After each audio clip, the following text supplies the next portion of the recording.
마감 스퍼트 전 오후 투자 뉴스 점검해 보는 시간입니다. 진격의 오후장이고요. 전약 후 강해 장세 펼쳐집니다. 외국인 현 선물 시장에서 강매수 이어나가고 있는 상황입니다.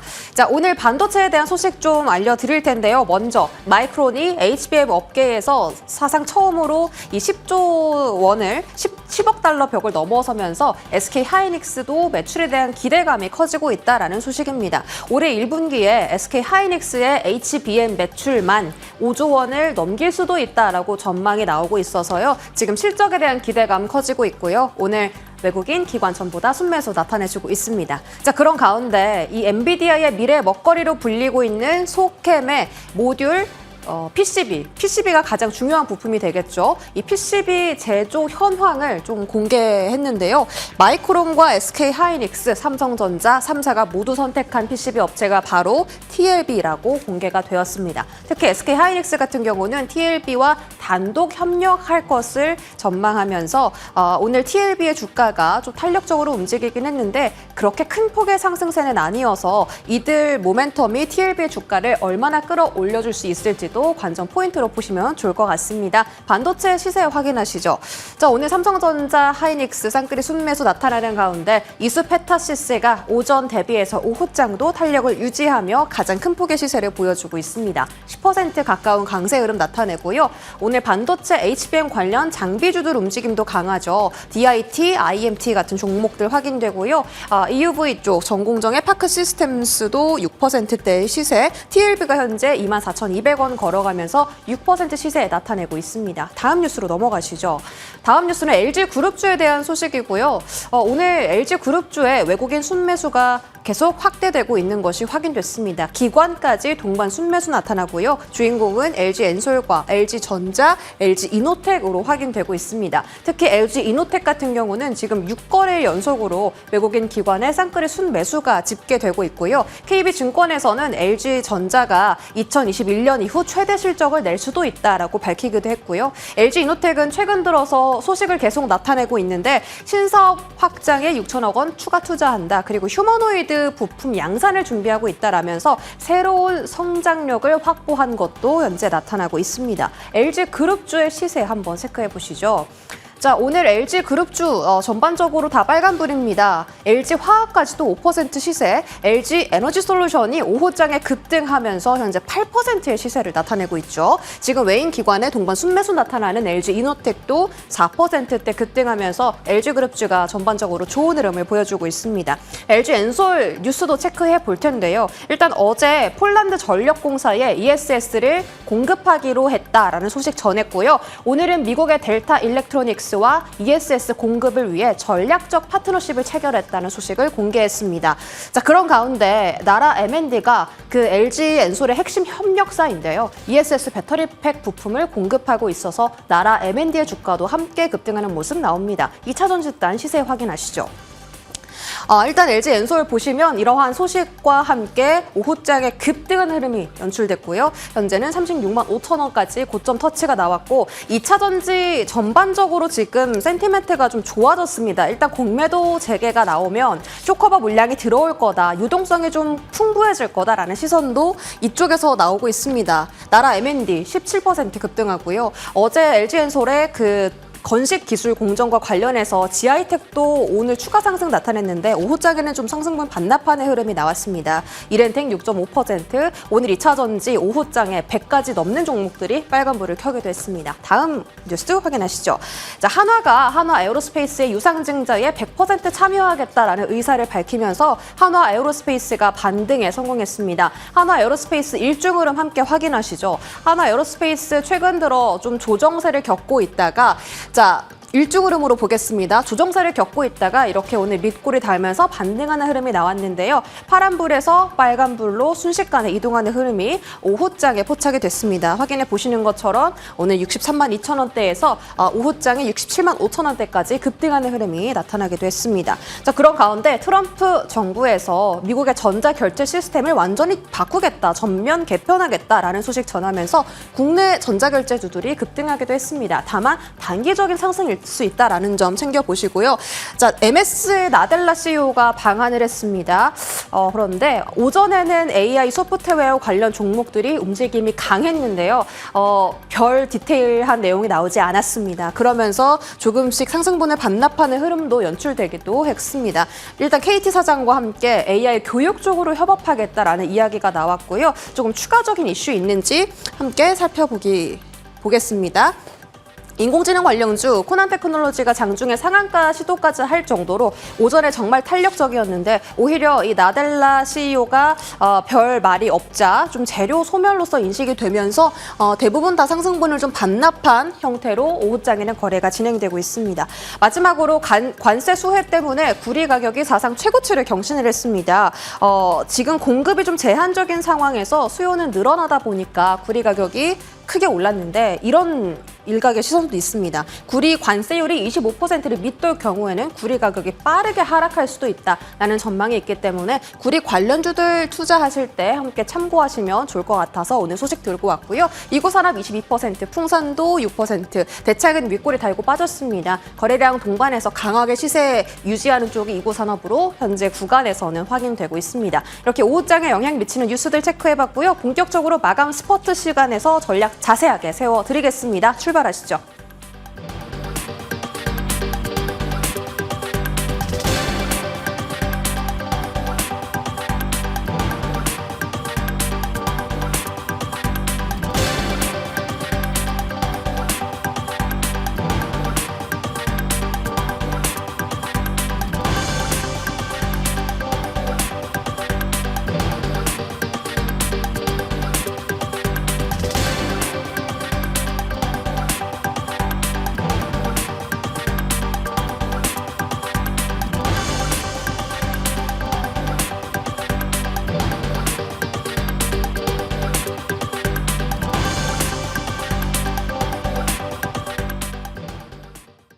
네, 마감 스퍼트 시작하겠습니다. 아무래도 2시부터 지금 이재명 대표 선고 기다리고 계실 테고 지금도 여러 가지 뉴스와 함께 종목들의 급등락이 연출이 되고 있는 상황입니다. 여전히 환율은 또 플러스 나타나죠. 지금 4개월 내 박스 상단 지금 환율은 보여지고 있는 상황에서 개별 종목들 뉴스에 따라 움직일 준비 더 시세 이어가고 있습니다. 자, 우리는 어떤 전략이 지금 오늘 현재 구간 가장 필요할까요? 마감 스포트 두 분과 함께 달려봅니다. 루크투자연구소 임순재 대표, 글로원 파트너스 이성웅 이사 나와주셨습니다. 두 분 어서 오십시오. 네, 안녕하십니까? 네, 반갑습니다. 일단은 오늘 오후장 접어들어서 여기가 왜 움직이지 하는 쪽이 있습니다. 첫 번째 주제 잡고 얘기 나눠보겠습니다. 바로 LG 에너지 솔루션입니다. 진짜 한 오후 접어들어가면서요. LG 엔솔에 대한 폭발적인 상승력이 눈에 띕니다. 물론 뉴스가 없었던 것은 아니에요. 어제만 하더라도 뉴스 쏟아졌습니다. ESS 뉴스, 건식공정 뉴스, 그리고 오늘은 회장님의 발언까지 더해지게 되면서 온갖 뉴스들이 쏟아지고 있는 상황. 근데 여기에 수급이 붙었다라는 점이 특징입니다. 일단은 임순재 대표님, 그간 2차 전지단에 있어서는 조금은 거리두기 모드가 켜져 있었는데요. 오늘 이 정도 반응이 나옵니다. 재평가될 게 있나요? 일단 뭐 재평가다라기보다는 그동안 이제 낙폭이 컸고, 그다음에 이제 그 개별적인 이슈가 불거지면서 이제 수급이 좀 몰렸다라고 보시면 될 것 같습니다. 뭐 최근에 시장 전체적으로 보면 뭐 그동안 올랐었던 뭐 방산이나 조선 관련된 업종이 좀 주춤거리면서 지금 순환매 형상으로 이뤄지고 있는 거 아닌가라는 생각이 들고요. 뭐 최근 들어 이제 반도체가 강했고 그 이후에 2차 전지단도 매수세가 유입이 되고 있다. 수급이 조금 유입된 결과가 아닌가라는 생각을 해보고 있습니다. 특히 이제 뭐 전기차 시장은 뭐 지금 뭐 상당히 좀 성장세가 그렇게 뭐 강하지 않은 그런 모습을 보이다 보니까 뭐 전기차보다는 이제 새로운 시장이다라고 불리는 ESS 시장에 대한 기대감이 시장에서 좀 커지고 있다라고 보시면 될 것 같고요. 특히 LG 에너지 솔루션 같은 경우는 지금 어저께 나왔던 이제 폴란드의 1기가와트 규모의 이제 ESS 이제 배터리 프로젝트를 이제 수주했다라는 거고요. 이와 더불어 이제 미국의 델타 일렉트릭과 미국 내에서 ESS 관련된 협력을 강화하겠다라는 그런 이제 얘기들이 나오고 있습니다. 특히 뭐 델타 일렉트릭과의 이제 ESS 협력을 통해서 2030년도까지는 뭐 4기가와트 규모의 ESS 공급 계약도 체결할 것이다라는 그런 이제 얘기들이 나오고 있고요. 특히 미국 정부가 중국의 규제를 계속 지금 강화를 하고 있기 때문에 지금 그렇다라고 하게 되면 중국 업체들의 LFP 관련된 ESS에 대한 관세가 올라가면서 미국 내에서 위축이 된 가능성이 좀 커 보이고요. 그러면 국내 기업들이 상대적으로 수혜를 입지 않겠느냐라는 기대감이다라고 보시면 될 것 같습니다. 다만 이제 2차 전지 관련된 부분이다라고 하게 되면 관련된 기업들이 지금 투자는 많이 이루어지고 있는데 실적이 아직 나오지 않고 있는 그런 상황입니다. 이 부분은 관련돼서는 뭐 재무적인 리스크가 상당히 좀 커질 수밖에 없는 그런 상황이고요. 뭐 대표적으로 최근에 금양 같은 경우에 그런 단기적인 그런 이제 작은 리스크를 못 견디면서 상당히 좀 어려움을 겪고 있는 거고요. 여타 기업들 같은 경우도 투자 대비 과연 성과가 얼마만큼 나오느냐라는 부분을 확인하실 필요가 있다라고 보여집니다. 네. 그렇기 때문에 이번에 움직이는 거는 단기 수급에 따른 트레이딩 관점으로 접근해 보시는 게 맞을 거고요. 이게 뭐 대세 상승으로 바뀔 수 있다라고 기대하기에는 일단 관련된 기업들의 분기 실적을 확인하신 이후에 보시는 게 더 맞지 않을까 싶습니다. 일단은 단기 수급적 움직임으로 보고 계시네요. 알겠습니다. 이성훈 기사님의 의견까지 같이 종합적으로 볼게요. 단기치고 꽤 센데 근데 그죠? LG 네. 엔솔이 오를 때 최근에 많이 올라도 한 6% 오르고 6% 정도 때가 가장 많이 올랐었던 때였거든요. 근데 오늘 이렇게 한 8%가 올라간다? 이건 어디서 기인하다고 보시는지 그리고 그 기인했던 원인이 연속성을 보장할 수 있는지도 궁금한데 이 수급에 있어서의 평가는요? 보통은 시장 같은 경우가 박스권의 흐름이 나타나고 그러면서 유동성이 시장에서 빠지지 않을 때 시장의 심리라고 하죠. 그런 부분은 빠져 있고 주가 같은 경우가 좀 더 이상 빠지지 않는 형태를 가진 종목들에 대해서 어떤 재료가 나왔을 때 반응을 하기 마련입니다. LG에너지솔루션 같은 경우도 32만 원대에서는 계속 주가가 빠지지 않는 흐름이 나타났고 그와 함께 2차 전지 쪽 같은 경우는 뭐 펀더멘탈을 따져 본다라고 하면 뭐 아직도 뭐 자금 조달이 필요한 기업들도 있고 그다음에 뭐 소재땅 같은 경우는 뚜렷하게 여기에서 수주가 나오지 않는 상황이기는 하지만 하나의 심리가 반영되는 상황이라는 말씀을 드릴 수가 있겠습니다. 네. 그 심리 같은 경우는 테슬라 같은 경우에 주가가 더 이상 좀 빠지지 않고 반등이 나타났다라는 점이고요. 우리가 그와 연결해서 2차 전지 쪽 뭐 소재, 셀 업체 같은 경우를 플레이하는 그런 심리가 있다 보니까 반등이 나온 것으로 보입니다. 거기 더해져서 그룹사에서 사업 관련 언급을 했는데 2차 전지 관련된 부분을 다뤄주면서 이런 식의 반등이 나온 것으로 보입니다. 이게 뭐 여기에서 박스권을 돌파하는 흐름이 강하게 나타나려고 하면 어떤 뭐 전기차 관련된 부분에 대량의 수주가 나와야 할 텐데 지금은 네. 그 상황은 뭐 힘들다고 할 수가 있고요. 그렇다 보니까 주가는 뭐 32만 원대에서 한 40만 원 정도의 박스권 흐름이 나타날 것으로 보입니다. 그러면 박스권 대응이 더 나을 수 있다라는 거고, 알겠습니다. 확실히 ESS 촉발이면 ESS 관련주가 다 그룹핑적으로 움직여야 하는데 그런 게 사실 아니고 LG엔솔 밸류체인 쪽에서 일정 부분 LG엔솔의 상승폭보다 덜한 움직임이거든요. 어디까지 믿어야 할까 좀 고민이 되긴 하는데 두 분 모두 중립에서 부정의 스탠스 취해주고 있으니까요. 현재 구간에서의 단기 움직임으로서는 주시를 해보겠습니다. 자, 이어서 그렇다면 이쪽은 여전히 주도 섹터로서 견고한 중심을 갖고 있는가? 2차 전지가 그냥 지수를 받쳐주는 역할이라면 끌고 가주는 쪽은 반도체가 될 수 있는가? 점검 한번 해보겠습니다. 삼성전자, SK하이닉스, 프로그램 쪽 오늘 오프닝 순 매수 리스크 체크를 도와드리기도 했었는데요. 현재 구간 플러스권 잘 나타나고 있습니다. 임순재 대표님. 삼성전자는 어제가 기회였네요 또. 그렇다는 말은 6만 원은 이제 잘 지켜줄 거고 이 안에서는 매수도 가능하다라는 걸 한 번 더 확인해 준 건지 싶기도 하고요. 하이닉스는 여전히 문제없는 앞으로의 장투 종목도 맞는지 점검해 주세요. 네, 뭐 반도체 업황에 대한 이제 개선 기대감 때문에 주가가 계속 좀 강한 그런 모습을 보이고 있다라고 보시면 될 것 같습니다. 특히 이제 레거시 제품에 대한 그런 이제 반도체 가격이 일단 바닥을 찍고 조금씩 반등하고 있다라는 게 향후에 대한 실적 기대감을 좀 더 키웠다라고 보시면 될 것 같습니다. 기존에 뭐 DDR5, 그다음에 낸드 플래시 가격이 조금 이제 어느 정도 하방을 하고 조금씩 반등하는 그런 모습을 보이고 있는데 여기에 DDR4 DRAM까지도 가격이 안정 회복세를 보이고 있다라는 그런 이제 소식들이 나오고 있습니다. 그만큼 이제 반도체 업체들의 감산 효과가 이제 어느 정도 되면서 수요와 공급이 이제 맞춰지면서 일단 가격도 안정세를 찾고 있는 거 아닌가라는 생각을 해보고 있고요. 이와 더불어 이제 중국의 이구환신 정책으로 인한 이런 이제 ICT 관련된 부분에 대한 그러니까 확대가 시장에서는 좀 더 기대를 갖고 있습니다. 그렇다라고 하게 되면 레거시 반도체에 대한 수요도 계속 좀 증가할 가능성은 있다라고 보여지고요. 뭐 AI 데이터 센터, 뭐 일부에서는 그거 과투자 아니냐라는 그런 이제 우려 섞인 그런 얘기들이 많이 나오고 있지만 AI 데이터 센터에 대한 투자는 계속 이루어질 수밖에 없다라고 보시면 될 것 같습니다.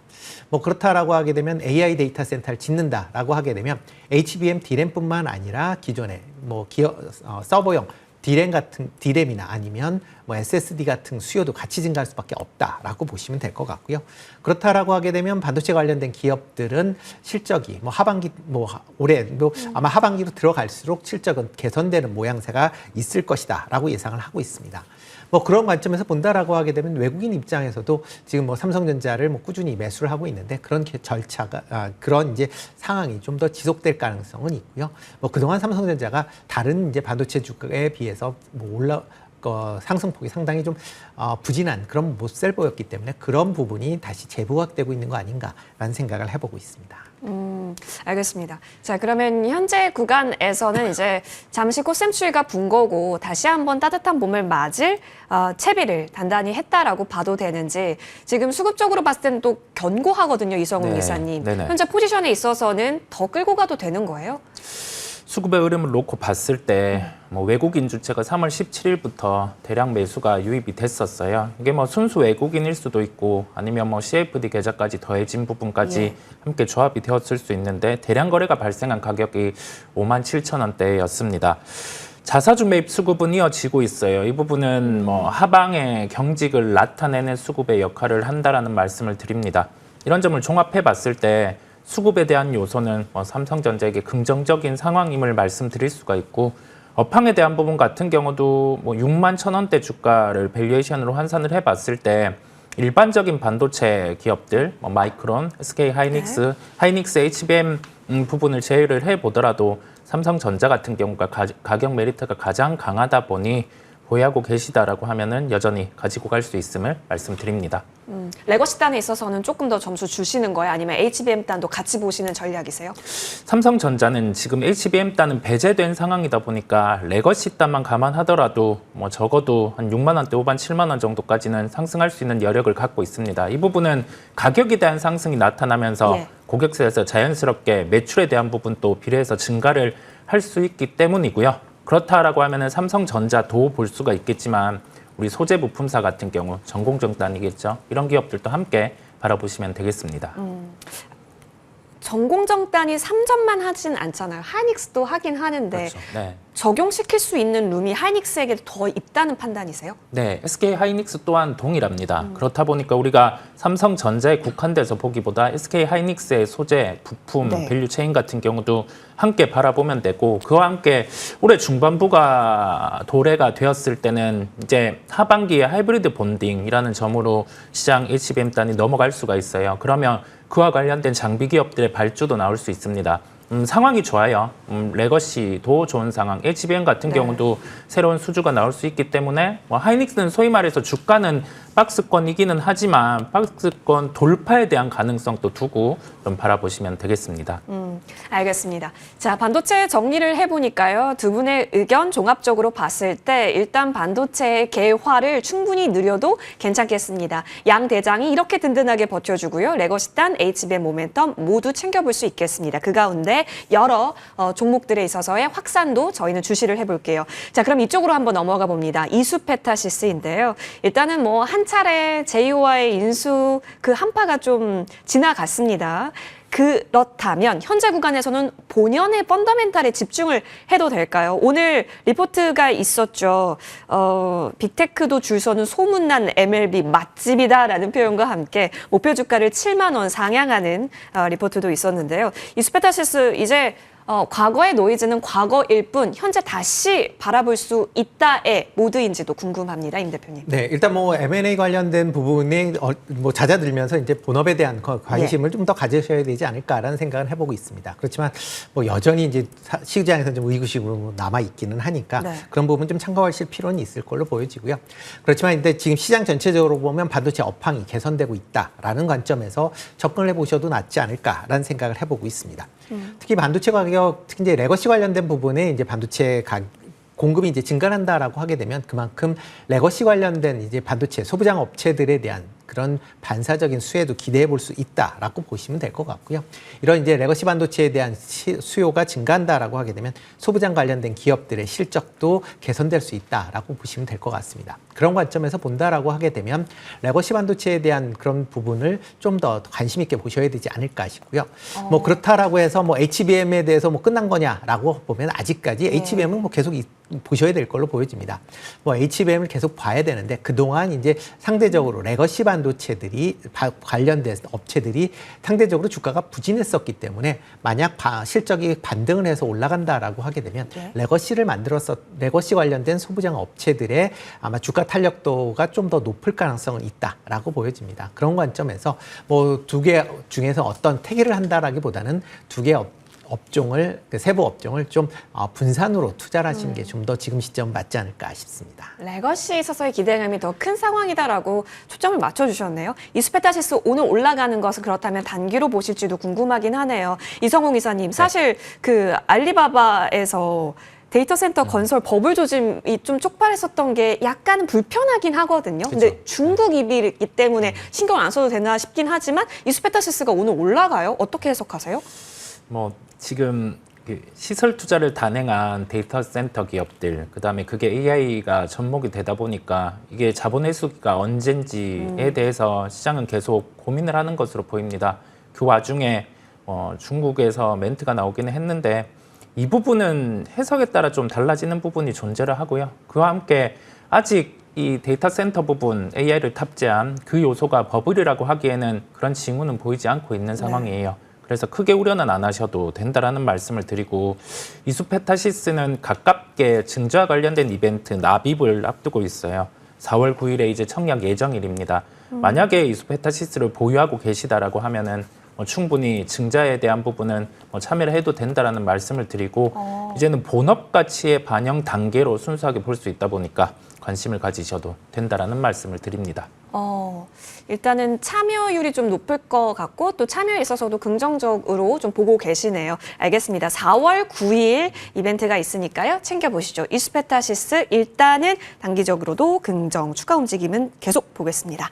자, 이어서 이쪽으로 좀 넘어가 봅니다. 오늘 이 AI 소프트웨어단에 갑자기 꿈틀거림이 나타나가지고요. 물론 코난 테크놀로지 중심으로 좀 많이 이제 통통한 양봉을 그려내고 있고요. 지금 나오고 있는 폴라리스 오피스라든지 폴라리스 AI 같은 경우는 글쎄요, 윗꼬리가 좀 달려있기는 합니다. 어쨌든 수급이 한번 들어왔다 나갔다라는 뜻인데, 임순재 대표님, 지금 AI 소프트웨어단에서 주목할 것은 결국에는 뭐라고 보세요, 핵심이?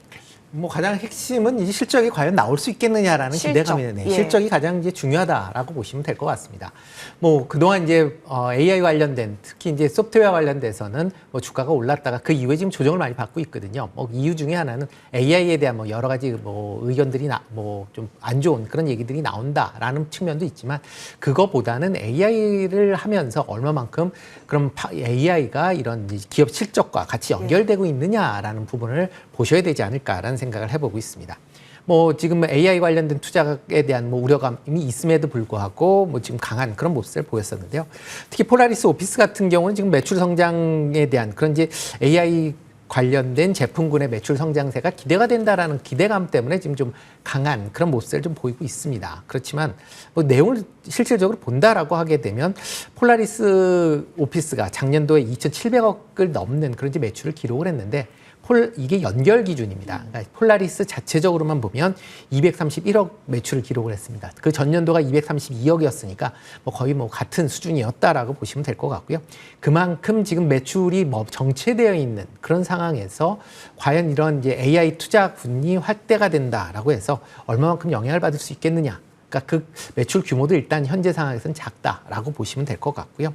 그리고 현재 뭐 글로벌 기업들이 지금 전부 다 AI 소프트웨어에 참여를 하고 있는 그런 상황입니다. 그런 상황에서 과연 경쟁력을 얼마나 확보할 수 있는지도 향후에 보셔야 될 걸로 보여지고요. 따라서 기대감 때문에 올라간다라기보다는 향후에 실적이 나오면 그 실적에 따라서 이게 실질적으로 AI에 대한 효과가 있는지 여부를 확인하신 이후에 접근하시는 게 좀 더 맞지 않을까라는 생각을 해보고 있습니다. 오히려 실적이 나와줘야 추세적으로 좀 더 기대할 부분이 있기 때문에 실적 확인이 더 먼저다라고 말씀 주셨네요. 그러면 단기적으로 좀 트레이딩은 열어볼 수 있는 건지 이성웅 이사님, 현재 구간에서의 활용법이 있을까요? 보통은 주가가 이렇게 빠졌다가 반등이 네. 나올 때 아예 대량 거래를 수반한다라고 하면은 뭐 오늘의 시세를 활용해서 트레이딩 관점으로 접근을 할 수는 있겠지만 이렇게 윗꼬리를 다는 흐름이 나타났을 때는 오늘 시간내로 강하지 않으면 조금은 또 주가가 빠졌다가 흘러갈 수 있어요. 네네. 그래서 이 부분을 체크를 할 필요가 있고 기술적인 측면의 가격 저항은 6,200원대에 우선 위치를 하고 있습니다. 그 부분을 위로는 기억을 하시면 되겠고요. 지지 가격은 5,400원 수준에 위치를 하고 있어요. 그래서 이 부분을 활용해서 접근을 하되 오늘 이렇게 윗꼬리를 달면 내일 또 조정이 나왔다가 움직일 수 있음을 열어둡니다.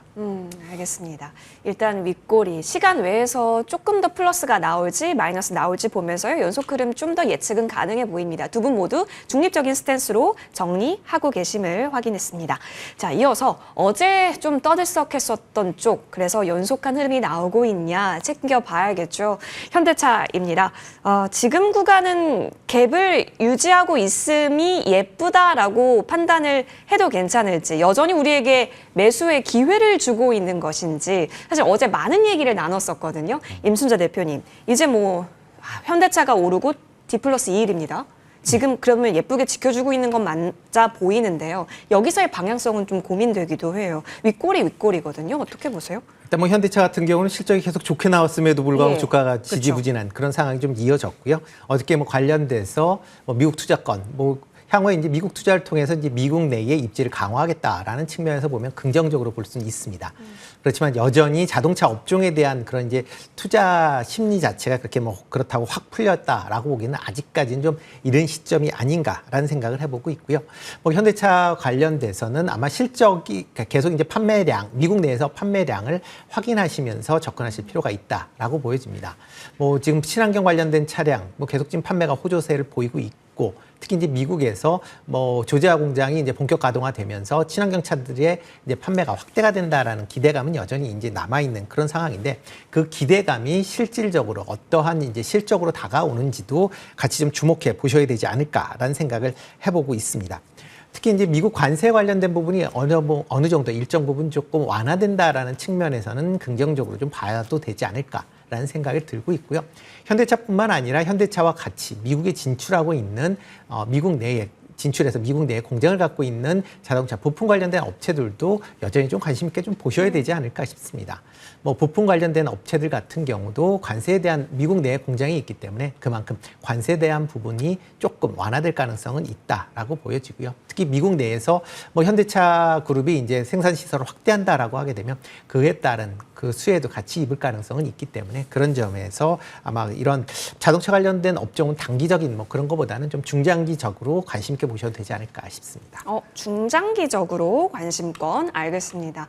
기술적으로 판단은 그렇다면 좀 중요할 것 같아요. 사실 추세만 열려 있다면 언제 들어가도 나쁘지 않겠다라는 생각은 있는데 지금 좀 기회를 주고 있는 거라고 보세요, 이성웅 이사님? 어제 만약에 이게 상승이 나오면서 이런 식으로 음봉 마감을 안 했어야 되는데 좀 아쉽게 그렇게 네네. 흘러가는 모습이었고, 뭐 오늘 같은 경우도 어제의 고점 같은 경우를 돌파하지 못하고 이런 식으로 차익 실현이 나왔습니다. 그러면 보통 이런 경우에는 한 번에 뭐 되돌리지 못한다라고 하면 가격 조정, 기간 조정이 나왔다가 변동성을 줄였다가 움직일 수 있는 부분이 존재합니다. 그래서 그 부분을 감안해서 바라보실 필요가 있고요. 관세 관련해서는 리스크의 소멸입니다. 그렇다 보니 이제는 밸류에이션 측면에서 매력도를 놓고 어느 정도 뭐 가격 조정이 나오거나 하면 접근을 하겠고, 향후에 이제 밸류 프로그램 재개가 이루어진다라고 하면 그때 같은 경우는 수혜를 볼 수 있다 보니까 우리가 가능성을 열고 바라보시면 되겠습니다. 알겠습니다. 자, 현대차는 일단 멀리 봤을 때 밸류 적용을 쭉쭉 시켜갈 수 있는가가 주된 포인트가 된 것 같습니다. 관세 프리 영역으로 접어들었기 때문에 리스크는 소멸은 확실히 했다로 해석을 하고 계시네요. 그렇다면 밸류 파이팅을 외쳐보면서 긍정 정리합니다. 자, 이어서 다음 주제로 넘어갑니다. 알테오젠인데요. 알테오젠은 참 고민하게 하는 종목입니다. 코스닥 1위 종목은 왕관의 무게를 견뎌야 하는 건지, 일단 현재 구간 알테오젠 보합권이거든요. 지금 강보합권 나타나기는 하는데요. 35만 원 선을 오늘 한번 하회하기도 했습니다. 34만 9,500원까지 나오기도 했어요. 아, 이거 너무 헷갈려요. 임순재 대표님. 4월 며칠이었더라요? 4월 9일이었나요? 4월 8일에 IR도 개최한다고 하는데 우리가 사실 모든 기대감은 알고 있는 상태에서 주가가 빠지는 거는 어떤 본업적 이유라고 보세요? 일단 뭐 아스트라제네카와 이제 SC 제형 기술 수출이 있었죠. 그다음에 네. 주가가 올랐. 그렇죠. 그 이후서부터 이제 주가가 좀 하락세를 이제 보이고 있다라고 보시면 될 것 같고요. 뭐 기술 수출에 대한 했기 때문에 뭐 기술 특허 관련된 부분이 좀 해소가 됐느냐라고 보면 그 부분 아직도 여전히 시장에서는 의구심을 좀 갖고 있다라고 보시는 게 맞지 않을까 싶습니다. 뭐 회사 입장에서 보면 이제 관련돼서 수출을 했기 때문에 그 부분은 털었다라고 얘기는 하지만 아직까지 시장에서는 그 부분이 여전히 남아 있다라고 보여지고요. 그렇기 때문에 이런 거가 얘기가 나올 때마다 아마 또 이제 차익 매물을 출회를 하겠다라고 하는 그런 이제 심리도 같이 나올 수밖에 없다라고 보시면 될 것 같습니다. 뭐 지금 상황에서 알테오젠 같은 경우는 여러 가지 뭐 좋은 얘기들이 많이 있고 과연 그게 대신 이제 그게 실질적으로 적용이 될 수 있는지 여부는 좀 더 지켜봐야 되지 않을까. 시장에서는 그런 부분을 좀 더 유의해서 보는 거 아닌가라는 생각을 해보고 있고요. 다만 이제 알테오젠이 뭐 얘기를 그러니까 본인들이 이제 지금 기술 수출한 것이 현실화된다라고 하게 되면 그리고 제품군으로 나온다라고 하게 되면 당연히 지금 가격으로 보면 그렇게 높지 않다라고 좀 개인적으로 좀 생각을 하고 있습니다. 특히 출시한 이후에 로열티 수입이 막대할 걸로 예상이 되고 있기 때문에 그렇다라고 하게 되면 당연히 지금보다는 높은 가격대를 유지할 가능성은 상당히 있지만 아직까지는 시장에서는 할 수 있겠느냐라는 의구심이 좀 남아있고 회사 측에서도 그런 의구심을 좀 해소할 수 있는 그런 이제 내용들이 나와야만 주가는 좀 더 탄력적으로 움직일 수 있지 않을까라는 기대를 해보고 있습니다. 그러면 그냥 35만 원까지 오면 사야지라고 하는 단순한 해석으로 볼 게 아닌 걸까요? 한 번 더 방향을 틀 때가 더 확실함을 주는 건지 헷갈립니다. 알테오젠을 믿었던 이 투자자분들은 그 재료 가치였는데 말이죠. 자, 수급이 조금 더 중요시되고 있는 건가 싶습니다. 이정우 이사님. 뭐 지금 주가 흐름 같은 경우가 예. 제약 바이오들이 비슷한데 뭐 딱 이렇게 주가가 올랐다가 신고가 났다가 좀 차익 실현이 빠지고, 나오고 예. 그리고 나서 좀 지지를 받는 구간 더 빠질 것 같을 때는 또 반등이 나온단 말이죠. 네네. 그래서 우리가 심리적으로 여기에서 더 빠지는가 이 생각이 들 땐 좀 진입하시면 될 것 같아요. 지지 가격은 35만 원 정도 수준이고요. 박스권 상단은 46만 원대입니다. 그래서 박스권 플레이를 열고 종목을 바라보시면 되겠습니다. 알겠습니다. 자, 그러면 정리해 봤을 때 여러분 지금은 현명한 좀 판단이 좀 필요할 것 같고요. 짧게 저희 구리 한번 보고 싶습니다. 이구산업이요. 원자재 가격이 한번 방향을 틀면 쭉 가는 경향이 있지 않나 싶긴 한데 근데 이것은 뭐 미리 좀 사놨기 때문이다라는 얘기도 있어서 좀 헷갈립니다. 현상 짚어주신다면요. 네, 뭐 구리 가격이 올라간 게 뭐 지금 당장 올라간 게 아니라 올 그쵸, 초서부터 계속 선물. 꾸준하게 예. 올라간 그런 측면이 있고요. 뭐 지금 시장에서는 뭐 지금 중국의 이제 내수 부양책에 대한 기대감이 뭐 있긴 하지만 가장 최근에 이제 구리 가격이 올라갔던 이유는 트럼프 대통령이 구리에도 관세를 부과하겠다라는 그런 내용입니다. 뭐 그렇다라고 하게 되면 뭐 지금 구리와 관련돼서 관세 이슈가 만약 해소가 된다라고 하게 되면 지금 올랐었던 게 투기적인 요소가 좀 강하기 때문에 다시 이제 주가가 그러니까 가격이 뭐 하락을 할 가능성은 있고요. 그렇다라고 하게 되면 구리 관련된 기업들의 주가도 같이 조정을 받을 가능성은 충분히 있어 보입니다. 그렇기 때문에 구리 관련된 기업들의 이런 구리 가격에 따른 주가 흐름이다라고 하게 되면 쫓아가기엔 조금 부담스럽다라고 개인적으로 생각을 하고 있고요. 뭐 대신 이제 이런 구리를 사용하는 쪽 입장에서 보면 뭐 전선이나 전력기기 관련된 기업들은 계속 좀 관심 있게 보셔도 되지 않을까라는 생각을 해보고 있습니다. 오히려 확장성까지 전력기기 언급 주셨는데요. 그렇다면 이제 원자재 단에 있어서는 오늘의 축제로만 저희가 정리를 해야 하는 건가 싶거든요. 이구산업 필두로 한번 보겠습니다. 이성우 이사님. 구리 선물이 52주 신고가 흐름인데 예. 쉽게 원자재 같은 경우가 52주 신고가가 발생하면 시세는 적어도 한 주일 정도는 지속되는 부분이 있습니다. 네네. 이게 공급단, 수요단이 같이 겹쳐서 나타나다 보니까요. 그래서 해당해서 원자재 종목들의 플레이가 가능함을 열어두고 오늘 같은 경우 거래를 보더라도 뭐 2024년 5월 1에 일간 최다 거래가 발생을 했다 보니까 시세는 여기서 끝나지 않고 다시금 연속성이 있음을 말씀을 드립니다. 연속성은 단기적으로 좀 더 열어둘 수 있다라는 코멘트. 여러분 역시나 현명한 판단이 필요해 보입니다. 두 분과 함께 정리해 봤고요. 지금의 스탠스에서 잘 판단 내려보시죠. 두 분과 함께 스포트 달려봤습니다. 오늘 나와주셔서 고맙습니다.